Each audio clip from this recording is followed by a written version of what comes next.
Hello and welcome to the panel, Will Artificial Intelligence Help Us to Better Prepare for Crisis?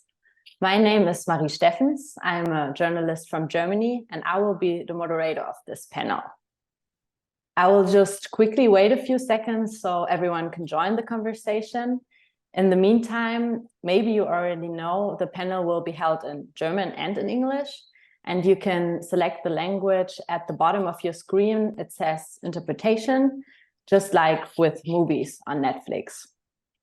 Yeah, and I hope everyone has joined the conversation by now, I think.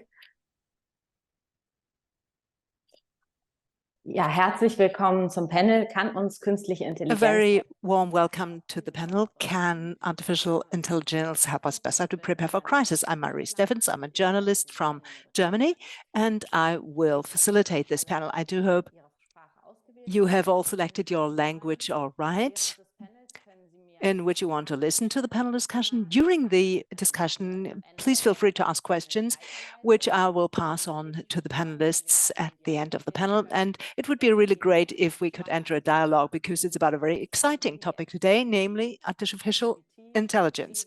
ChatGPT, Siri, smart homes, AI. We have it everywhere in our life. It helps us improve our texts, find things on the web, and can also save lives.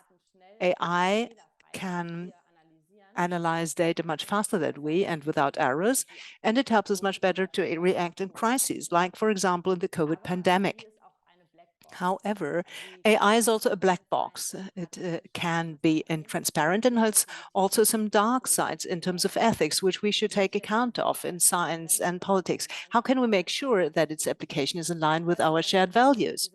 Today, we want to navigate a bit through this black box, and on the one hand, we want to address the revolutionary potential of AI and also the ethic challenges.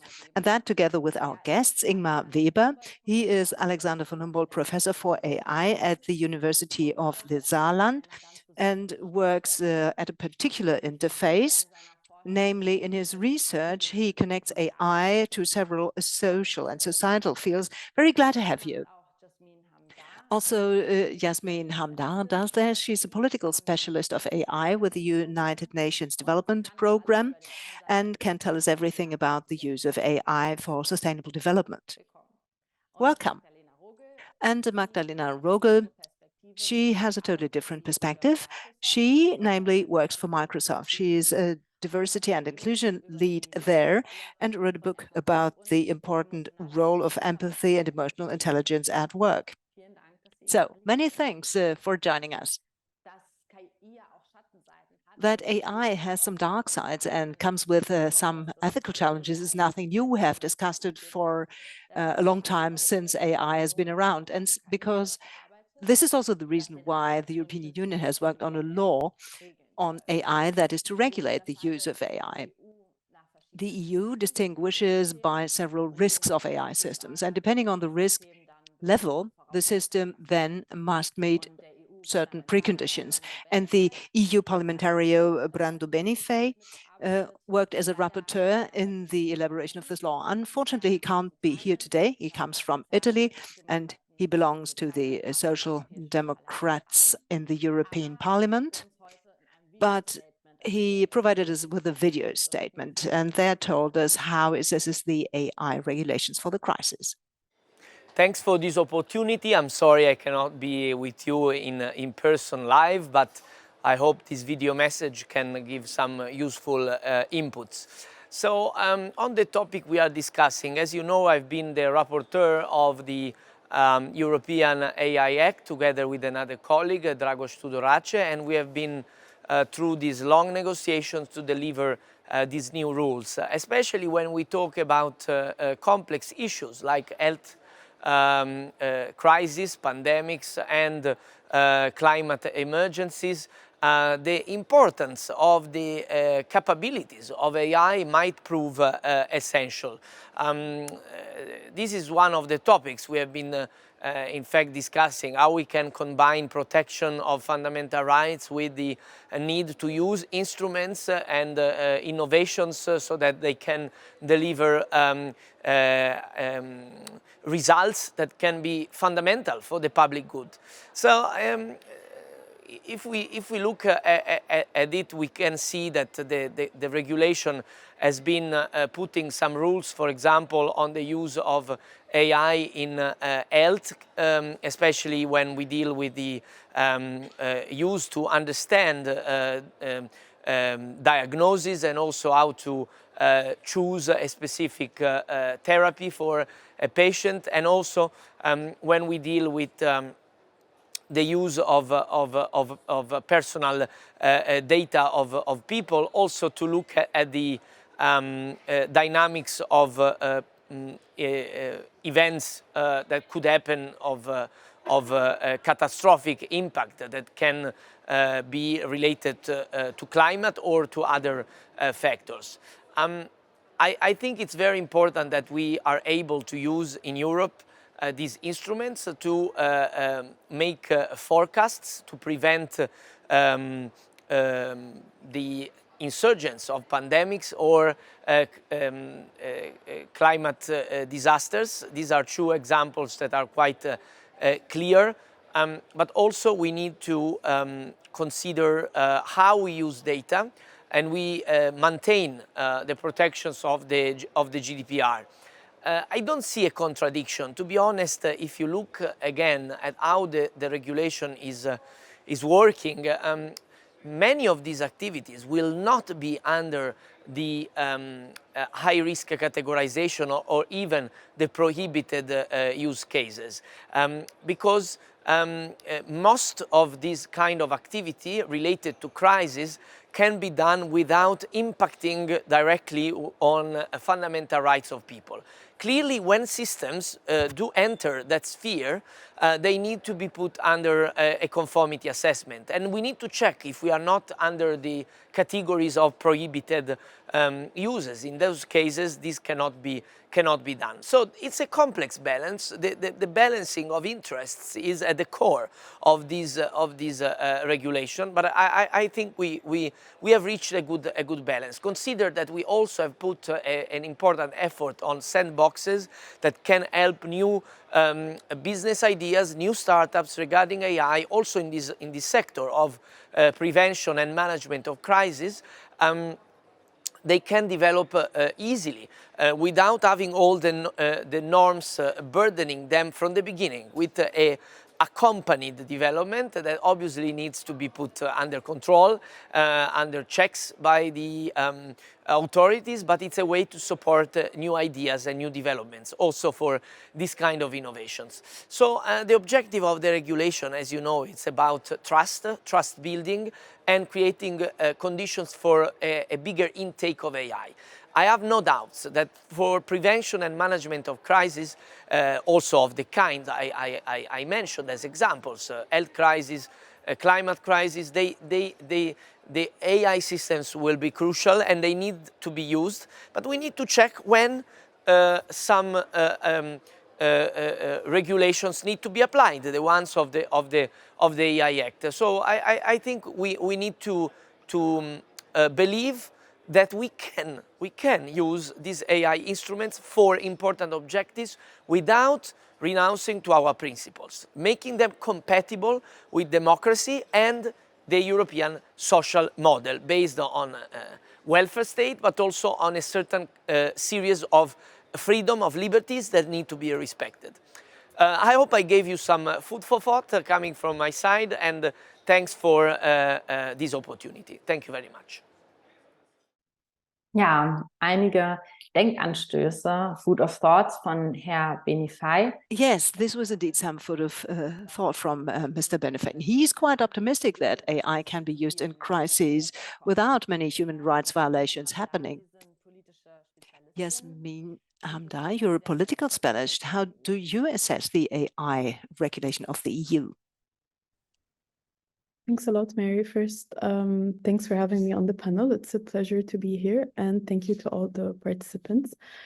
So actually, based on the nature of my work, I'm actually in contact with a lot of different ministries of UNDP country offices, supporting them with different AI tasks, and especially supporting governments pave the way for achieving their AI goals. And as someone who works closely with different countries, I'm seeing the EU's AI Act and its significant impact. So the regulation was definitely the first of its kind, and it worked on addressing different AI risks comprehensively while prioritizing the well-being and rights of people, as what was just mentioned in the video. And it sends a clear message that even in the fast-changing AI landscape, we can actually establish some solid guidelines rooted in human rights and democratic values. And I honestly think that AI governance still remains relatively an evolving domain and quite fluid with inherent uncertainties.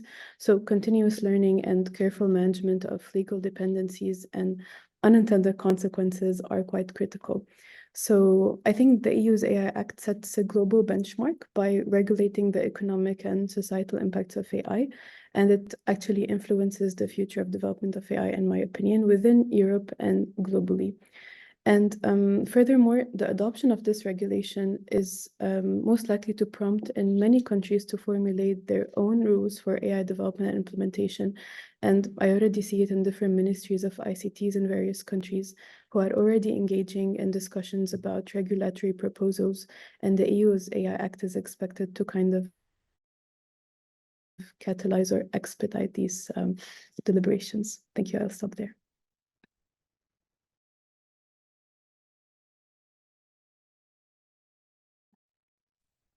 Ja, vielen Dank. Thank you very much. How do you assess that? You were saying that other countries are already looking at the EU as a role model, that is, that they also devise similar regulations, or are they also discussing other regulations, other rules? Great question. So I think it's all based on the country's context. No country is the same and no region is the same. But definitely just the formation of this act was an influence to many other countries or regions. I would say that it's definitely a great start and act as a basis, but we need to also take into consideration the different contexts of different countries and what also applies to every country. So I wouldn't say exactly the same, but definitely it was a great start. Thank you, over. Und wie bewerten Sie das, Magdalena And Rogl? how do you assess that, Magdalena Rogl? You are basically on the technical side, on the entrepreneurial side. What do you think? How should policymakers respond to AI, respectively? How do you like the EU regulation? Thank you so much for this question. And this is a very exciting law, as I think, and it's also very important. I think what was just addressed, namely the fact that the EU in many points is also a role model worldwide. This is something we saw, for example, with regard to the GDPR.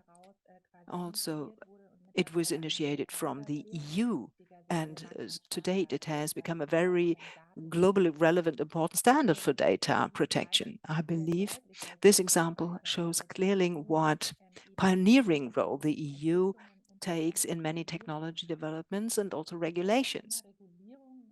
I think the topic of regulation commands a very important place, especially in the field of artificial intelligence. We as companies proactively support that and advocate that in several commissions and bodies. We also have own ones which discuss regulation, especially in the field of artificial intelligence, but also when it comes to ethics and other topics. I believe it's very important that this topic of especially AI is seen in a wholesome fashion, in a holistic fashion.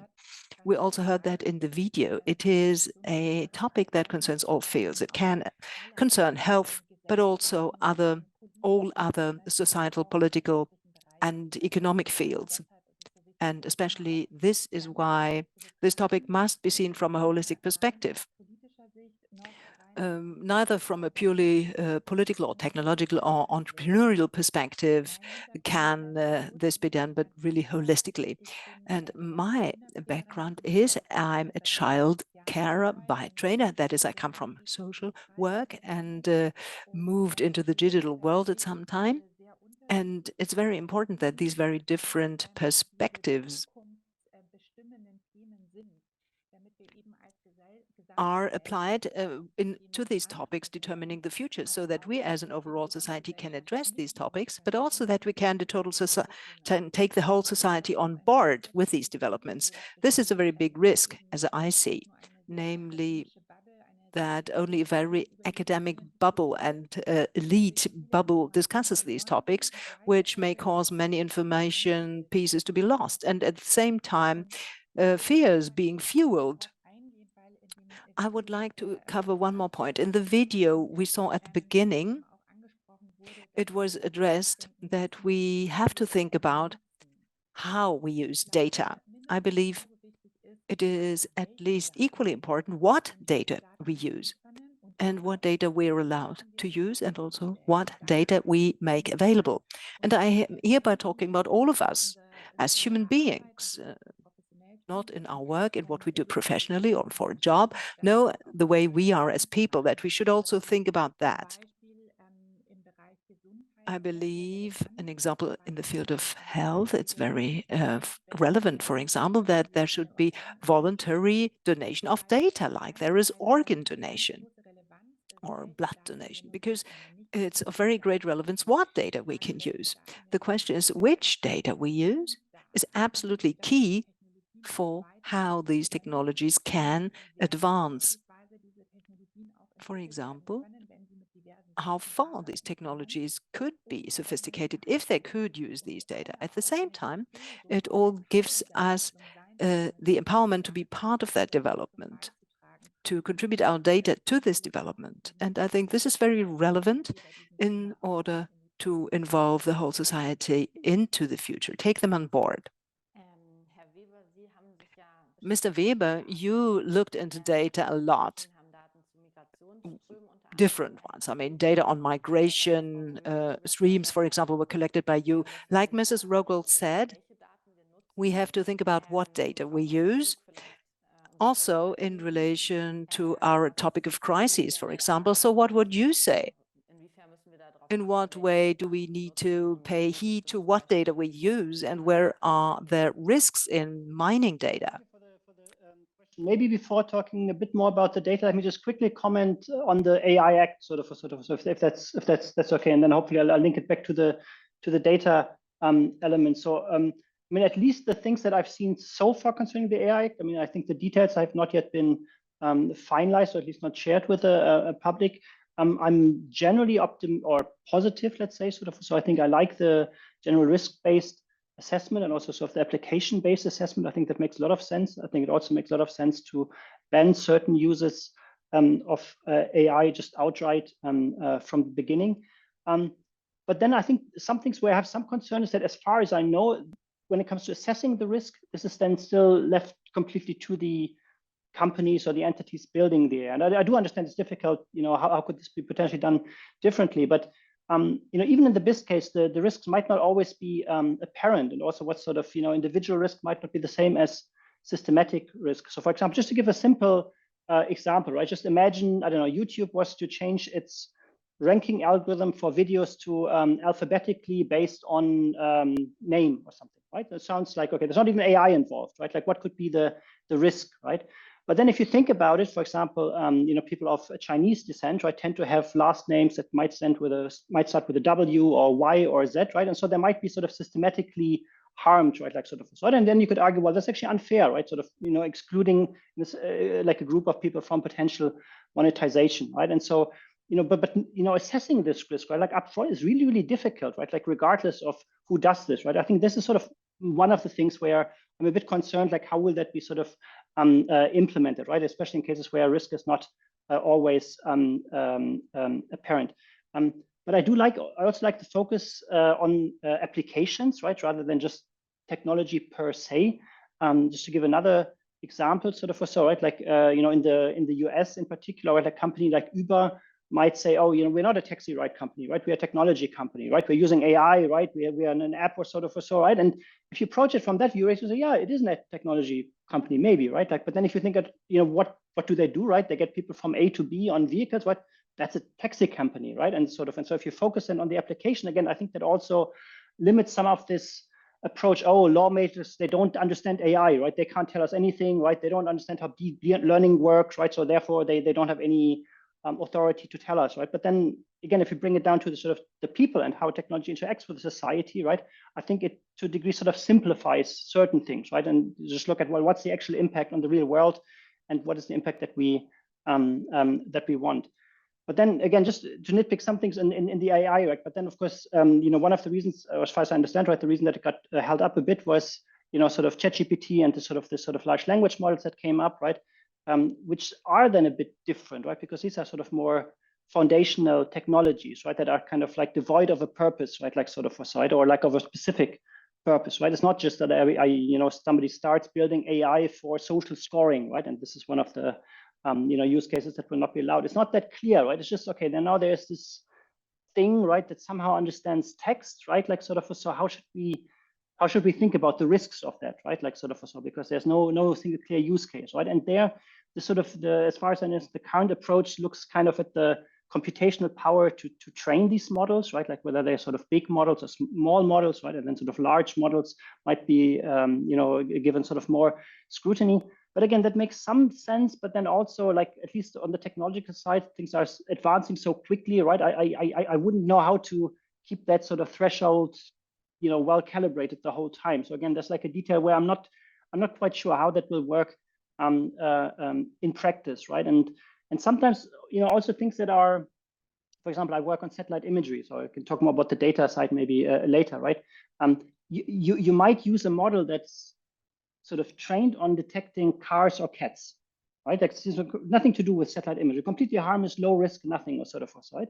But then even this model might learn something so fundamental to the sort of understanding of images and structures that you then transfer it to maybe analyzing satellite images in a military context, right? Sort of, right? And so again, it's like this, it's tricky, right? So is this first thing then a general purpose technology, right? That should be, given more scrutiny, right? No, it's not, right? It was trained for a specific purpose, but still the sort of underlying sort of models could be used more broadly. So even just sort of thinking of this separation, right? What's sort of now general purpose technology or sort of a specific application in practice might be a bit difficult. And then maybe just my last comment on the intellectual property, on the AI Act, and that links back to sort of the data that was mentioned, right? I guess, again, as far as my current understanding of the AI Act is that there's no explicit mention of intellectual property, right? And of course, there's a lot of debate at the moment, right, related to sort of these models like ChatGPT, right? If they just ingest text from New York Times and potentially even reproduce such text, like sort of so, right? Like, or if I ask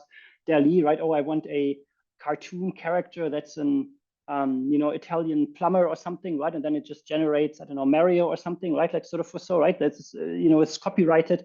I think these things are not properly addressed in my understanding of the AI Act, right? I mean, there is mentions related to data transparency, and that's definitely important, right? Just knowing what goes into these models or sort of so, but I think, again, it falls short of providing clarity on some of these things, which I would have appreciated, maybe some of the others.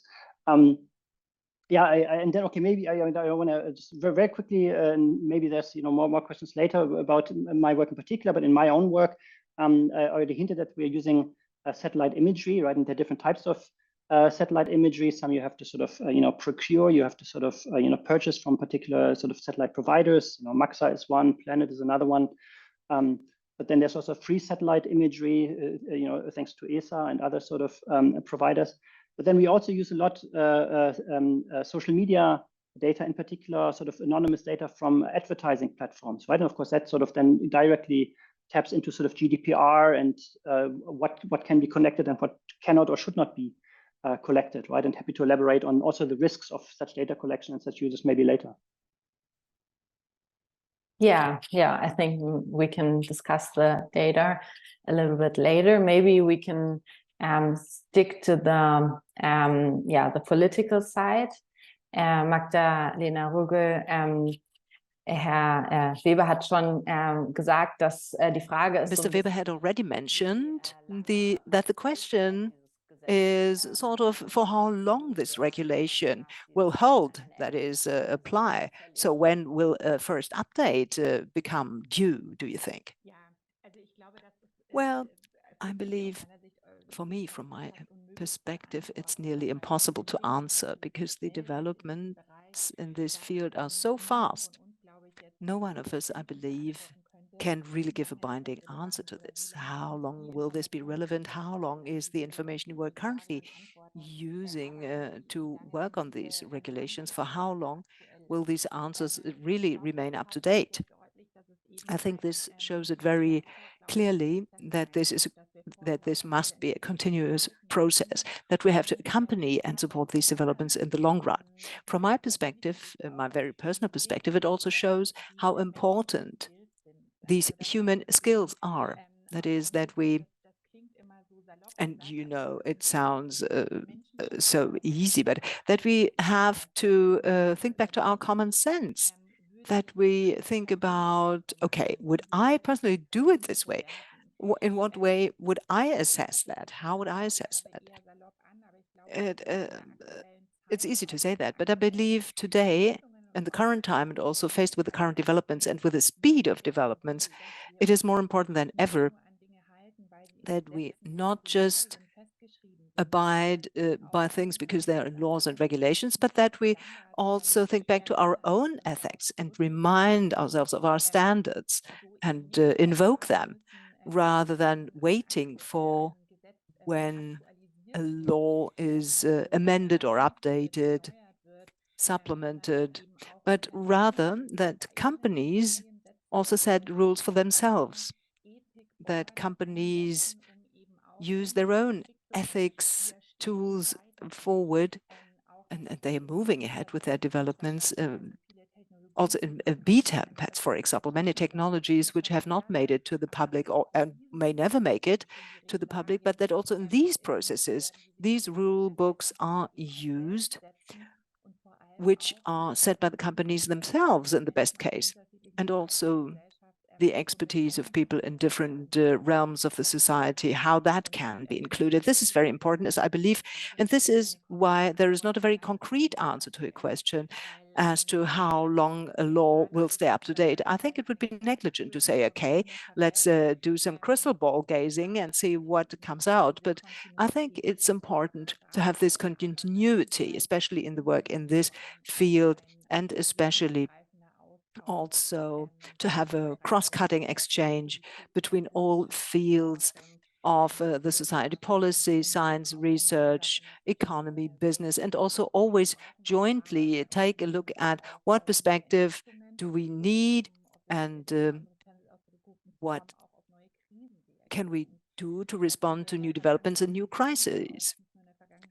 In the past, and also in the present, we have seen that we are at a time of very strong crises, and this will continue. And not wait and stop and see what do we do in this crisis? Do we create a law? How do we regulate that? How can we respond directly, in the best case, in a way that is looking forward? And this requires all fields, not politics, research, and business can do something alone. It must be a cross-cutting cooperation in these fields in order to be able to respond to other crises. How do you think could that look like? You are working for Microsoft. To what extent does Microsoft want to cooperate in this respect, in terms of also highlighting limits of artificial intelligence? So we currently propagate things very actively. We're also part of this working party of the EU Commission in order to address these rules books and rules and regulations. Of course, we do additionally work in many scientific fields where we have expertise. And as I previously addressed, we also have our own ethics council as to AI. I think this is absolutely relevant. that companies do buy in expertise from outside as far as ethics is concerned. And these developments require meaningful cooperation. And also, it's important to see things companies may not know and also promote this exchange, for example, between research and also technological development. I personally work in diversity and inclusion, not in AI, but we do the same actually. We involve external advisors in our business because we ourselves can rack our brains about a lot of topics and think what is important and relevant for us. But this is only a very one-sided or lopsided perspective. No matter what developments and progress is and questions, always important to have a very holistic perspective. And exactly that is the opportunity of diversity, namely that the different perspectives are included. And this is why diversity, especially in these commissions, is extremely important. And when I say diversity, I not just refer to gender diversity and educational diversity, but all aspects of diversity, because every different perspective gives us an opportunity to make a development even better and to discuss things which help us in our own personal development and lack in our own perspective. This is a very fundamental wish of mine for all these working parties and commissions who are at work, that strong focus is placed on diversity, because we will all benefit from that. Yasmine, Hamdar, jetzt haben wir ja schon viel darüber gehört, wie we talked a lot about how AI can be regulated or is being regulated already, but we haven't talked about yet why it is at all important to use AI in a crisis. What can be an advantage of using AI in times of crises? Great question. Thanks, Mary. So definitely the first thing that pops into mind is efficiency. So efficiency is key for effective crisis containment. And the speed of the response often makes all the difference in crisis management. So AI and automation are rapidly evolving into tools that can address both current and future challenges and can unlock a lot of possibilities. So like as the corporate sector embraces AI to reshape like product offerings, solutions, and so on, governments and NGOs, nonprofit organizations, and others can harness this technology to meet the ever-growing demand of critical services. So like, for example, let's delve deeper into food security. So in times of crisis, such as natural disasters, global pandemics, the supply chain disruptions can severely affect food distribution and access.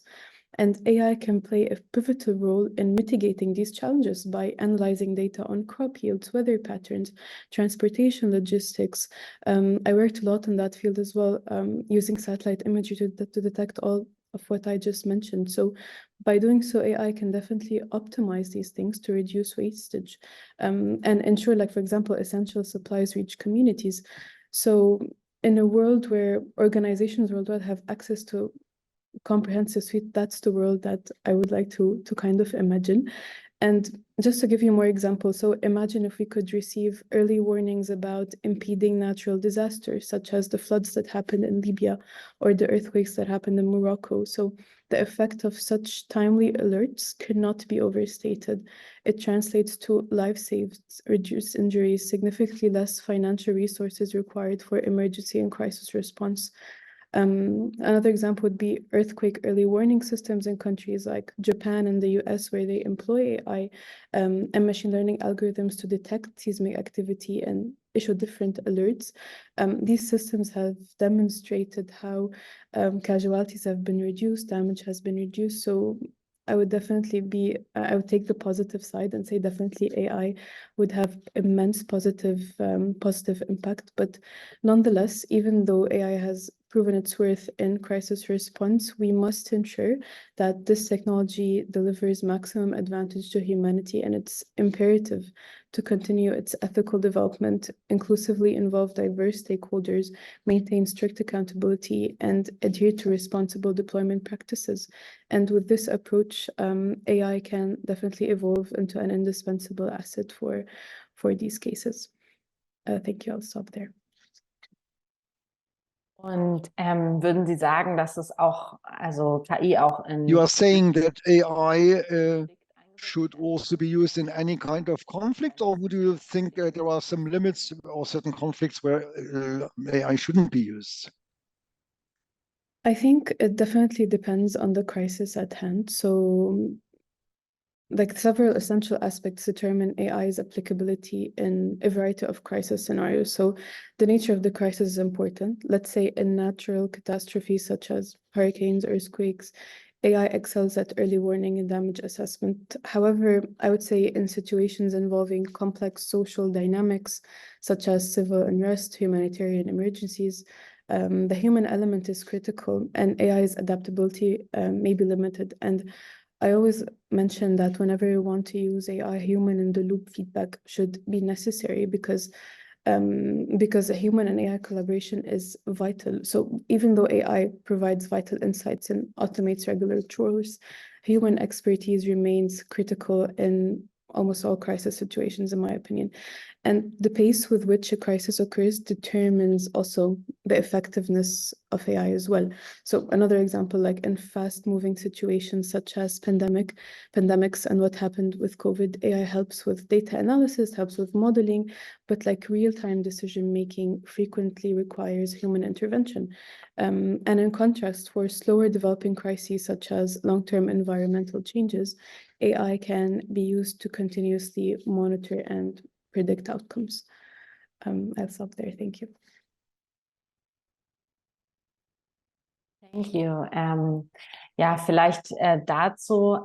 Maybe we should just add, AI is claiming that they are evaluating data, and mostly these have an impact.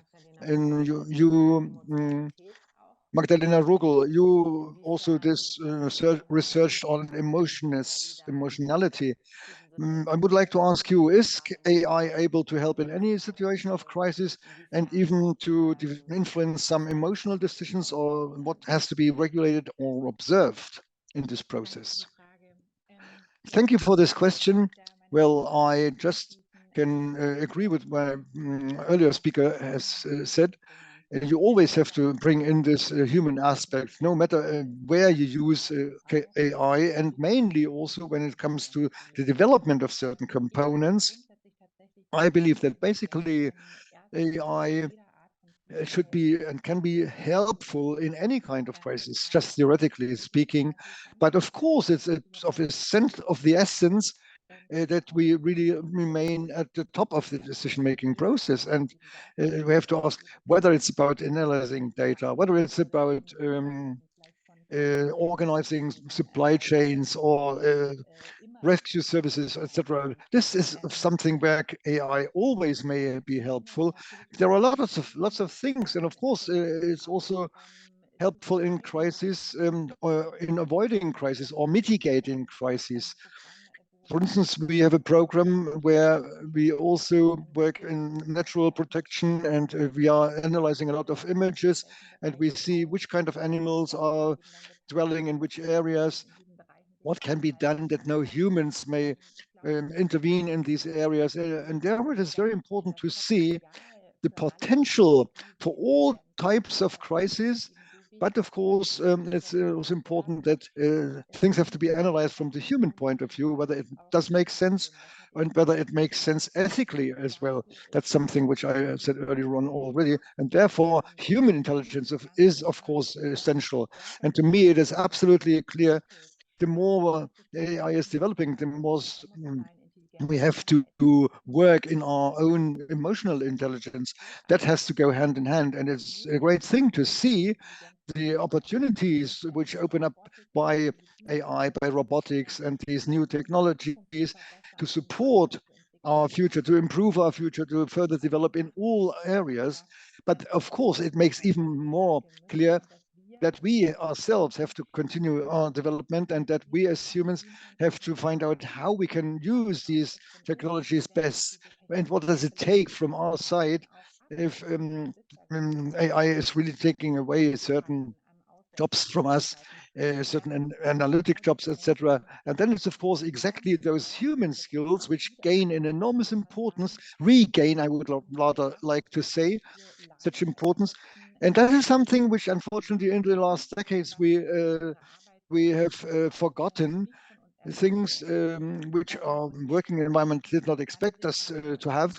And now we have reached, in my mind, a very critical point in time, hopefully a positive one, where in the development of our working environment, where technologies and these things can really be reduced and can support us, so that at the end we do not have to work like robots in the working environment, and rather have the opportunity to develop our own human features. But as we stop learning these things, as we have forgotten most of these features and skills, and the idea to link how we can really live in our working daily life, how can a good management be supported so that the people working can really return to their emotional intelligence, so that certain skills are trained, so that many things which I mentioned earlier can really be used in a reasonable work.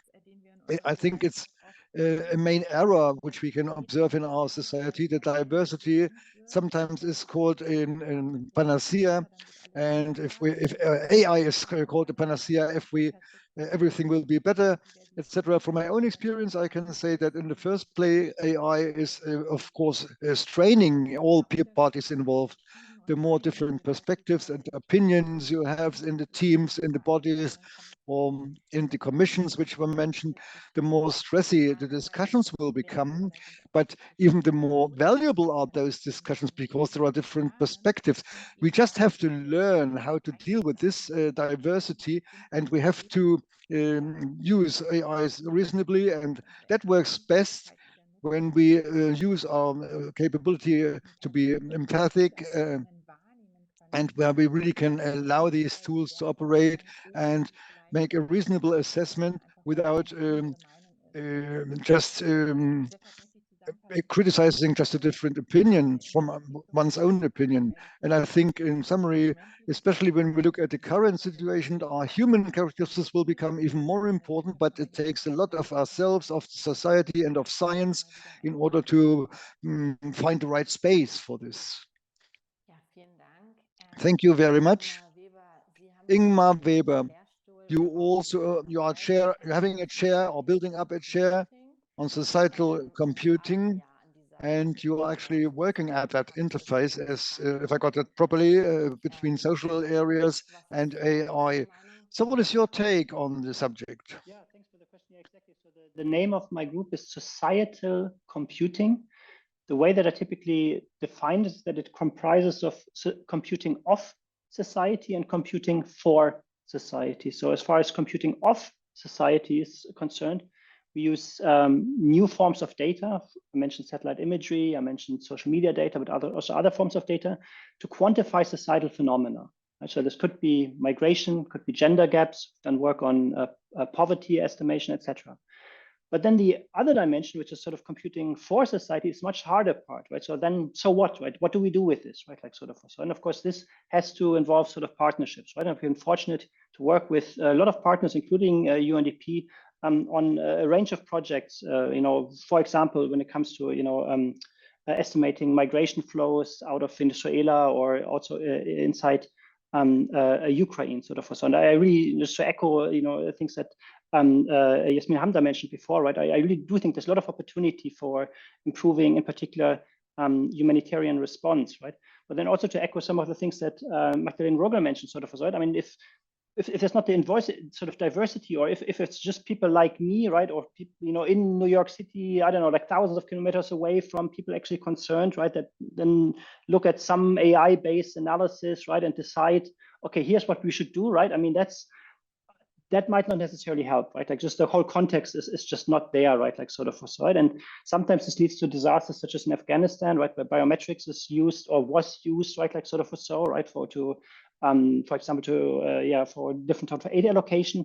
And now the Taliban have, right, a very detailed record, right, like of people, and who might have worked with the Allied forces or sort of was, right? Like just probably because the context might not be. I mean, for me, using, I don't know, my thumb to unlock my phone or my face to unlock my computer, that's fine, right? Like, or I personally view it as fine, right? But in a different context, that would be completely different sort of concerns, right? And so, yeah, so I mean, just to say, right, it's not just technology. I think that also came clear, right? Really, like sort of, you know, just the sort of thinking of how AI shifts, you know, power dynamics, right? Does it just sort of concentrate power more and more, right? Is it only like experts such as myself, right, who can now use these tools and to become more and more like an, you know, wizard with lots of power and who can decide, right, who lives and who dies, right? That's horrible, right? Like sort of, or what are ways to sort of ensure that actually helps to you know, sort of diversify power or sort of, or maybe, you know, give power to people who don't have the power at the moment. And so then also sort of to push back again on the sort of utopianism, or that now we can predict crisis or sort of, and this is wonderful, isn't that amazing, sort of, and I do agree, sometimes it can be wonderful, right? But when we look at things like climate change, right? I don't know. I mean, do we need ever more precise models for predicting exactly how many degrees in this part, right? Like sort of, I mean, we know the problem, we know the solutions, right? I don't think we need more AI, right? So then, then the world will wake up, right? And sort of, right? Like the, or even more frustrating for me, like a couple of years, I attended a workshop organized by people at the Australian National University. And there were people from the Atrocity Forecasting Project. And they make forecasts 5 years out, right? Like sort of, right? Like sort of, so where atrocities reaching up to genocide will happen. And it's very frustrating how good their forecasts are, right? Like sort of, right? I mean, essentially there are certain things that you know in advance, but if there's a war-torn country that has an election coming up, right, then you can almost mark it in your calendar, right? Like on this day, there's likely to be violence or sort of, right? And we know this, right? I mean, often sort of, you know this, right? Of course, it's not always certainty, right? But you can sort of, you know, have a top 10 list, right, of the you know, world's most dangerous crisis, right? Sort of, so, right? And you don't need deep AI.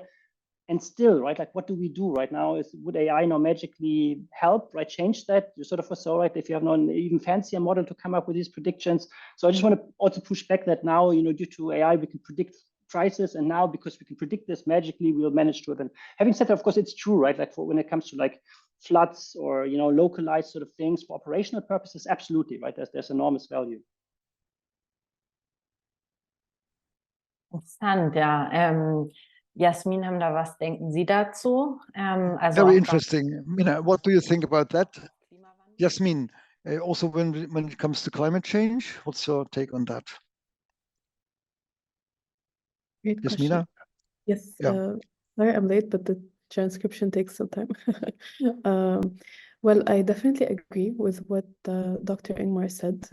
Definitely AI should only be applied whenever it's necessary and needed. That's actually one of the main principles of the UN's AI ethics document that they published. So definitely whenever it is needed, whenever there's a need for it, we need to apply it. But in cases like an extreme crises, or true, like if we are dealing with climate change and how specific we need to be to use AI to predict specific things, where we know the root of the problem. But I still rather remain quite positive and say sometimes it would definitely be useful in the examples that I just mentioned as well. And also in other areas that say, for example, like agriculture. So for example, I worked on a project before on using a satellite imagery to detect how much water is contained in the soil. And that helped farmers in Lebanon, my home country, reduce their water use by like 60% just through using this application that has AI. So that's like, for example, a positive area of AI. But definitely I couldn't agree more that there are some cases where AI is not necessarily impactful as other cases. I'll pause there. Thank you. Thank you. I just wanted to remind the audience that we also still have time for questions from you. So if you would like to post some questions. I was just wondering, Ingmar Weber, you said if we have data and we analyze them, then we can have certain actions, or maybe it doesn't help us so much as we think. But what is when we don't have data? Yeah, that's also a good question, right? And sometimes the data we have doesn't cover everybody, right? That's sort of, for example, again, I mentioned, we are looking at social media data, right? Of course, that doesn't include everybody, right? And then that sometimes causes the dilemma, right? Like if we use such data, which is incomplete, we know it's incomplete, right? To come up with certain estimates, and then those estimates are used for aid allocation, right? What are the sort of biases, right? Or the inequalities that are sort of reinforced, right? Because now maybe based on their, mobile phone usage or sort of so, right? We realize certain people have left certain areas, right? And then that's where sort of aid goes. Yeah, if we don't have data, of course, then it's difficult to apply, AI or machine learning sort of so, right? And I guess then, I mean, you have to sort of default to some expert knowledge, right? But then, potentially the aid is not as efficient or as effective or not as fast, sort of, so, right? But a lot of my work is actually about finding new ways of data, right? Where you might not have thought data exists, right? Like sort of, so again, like where you might find, see something through advertising data or satellite images, where you might have thought, I would not have thought that that's possible, right? So that's actually also like an area of research in its own right, sort of thinking creatively about new forms of data. Yeah, that's true. I just wanted to remind of the questions, because I don't know if I said that we have like a Q&A function just on the screen where you also have the interpretation mode. Yeah, maybe you already told us a lot about the data, Ingmar Weber. It's and you said maybe we can also have new forms or alternative forms to create or data or have data. Yasmine, Hamdar, what do you think? How should politics react? What restrictions should it contain or not? Well, definitely when I think about AI, I automatically think about data governance, because data and AI are extremely related, and without data, we don't have AI at all. So in some contexts, even when data is available, the absence of clear data governance practices or frameworks can be problematic. So effective data governance and ensuring that these data guidelines on how data is collected, how is it stored, if it's representative of all of the population, if it's shared in a responsible, secure manner, in crisis situations, this is vital and a necessity, in my opinion. But unfortunately, like a quote I once read, key data is scarce, and it's often scarcest in the regions where it's most needed, especially in regions who suffer from crises. So in these cases, in reality, data governance might be lacking, leading to issues such as data silos, inconsistent data quality, or inadequate protection of sensitive information. But this is definitely something that I know a lot of agencies are working on, and a lot of agencies have set rules of what a good data governance standard could be. And we're already seeing a lot of improvements across different countries who are adopting their own data governance standards as well. So I think this is key. Data governance is key for AI governance, for good AI in a sense. I'll stop there. Thank you. Thank you, and thanks for our first question from the audience, from Vinny Rüter. I think maybe it's a question for Magdalena Rogl, because I don't know if the Axel Springer Verlag is known to everyone here in the panel. So yeah, the question is wie schätzen Sie die Risiken ein, dass zum Beispiel der Axel Springer Verlag und OpenAI eine Partnerschaft eingegangen? How do you assess the risk that Axel Springer and OpenAI have partnered?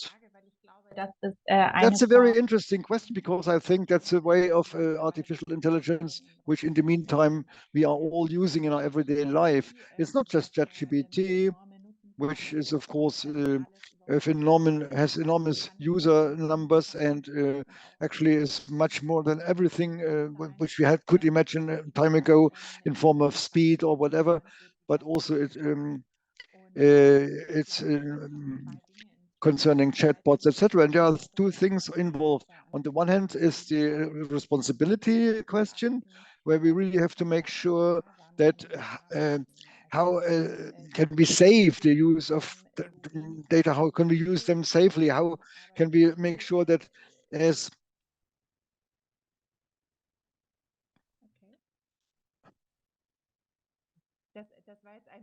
so that was an interesting show act. I don't know where it comes from, but it fits our subject anyway. So, but we should not be distracted by such things. So I think it's extremely important that they should also know in the companies how they can use data safe, how they can save the use of data, how they can use them with care, and especially when it comes to AI. That company has also strongly regulated the use of data because we really have problems sometimes when we discuss the use of chatbots, where we also have to reveal certain or disclose certain data. On the other hand, it's again a point to see which type of data we are willing to share, and is it really relevant to share certain data? Does it really help us to get along, or do we really want to share certain data? And even if it's sometimes bothering us, but we should look in between what are the user conditions, and that is something which we can, which we sometimes put aside in our daily life, or we agree with to certain terms and conditions which we don't even know or read, but we should read this more. And I definitely understand this very well, that people don't read these terms and conditions, but we should anyway think, what are the data we are sharing with whom, and is this really interesting and necessary at that moment? Yeah, thank you very much. There are some other questions which we might try to answer before we close this panel. Mr. Weber, there is somebody saying that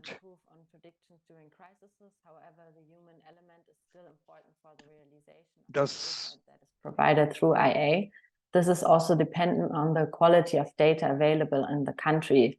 Wollen Sie darauf einmal reagieren? Yeah, sure. Maybe you want to answer this question? Again, there's sort of the risk that AI now benefits countries more that have better data. And those are potentially countries that are already at an advantageous position, right? Sort of, so potentially it could again sort of, not shrink any divide, but actually make sort of divides sort of worse, right? I think that's again sort of something one has to like actively work against, right? Because that would be the default, right? Like sort of, so that models are trained where data is easily available, right? Also in the medical domain, right? Again, there might be people that look like me, right? There's maybe a lot of data on people like me when it comes to cancer, right? So that's when the cancer detection models are trained on, or sort of, so right? And it's the same sort of in the international context. So that's for the second point. And for the first point, yeah, absolutely. Again, sort of, so when it comes to looking at data and making sense of it, right? Like sort of, so you really do need still some sort of human input, right? So just to give you one quick example from our work, right? We tried to do gender disaggregated poverty mapping, right? Sort of, so trying to define poverty separately for men and women in different countries, including in India. And one of the signals we used was iPhone usage. So broadly speaking, areas where more iPhones are used are generally areas with a higher wealth. We did this using data from Facebook. So, how many Facebook users are using iPhones? Okay, now how does this relate back to India? In India, there are very few women on Facebook compared to men. That's expected, I guess. I mean, depending on generally, unfortunately, India is quite far from gender parity. But then those women that you do observe are more likely than men in general to use iPhones. And they're more likely to use, PhDs, etc. So if your model then naively extrapolates out from the women that you do observe, you would expect that women in India are doing far better than men, right? Because all the ones that you do observe are doing very well, right?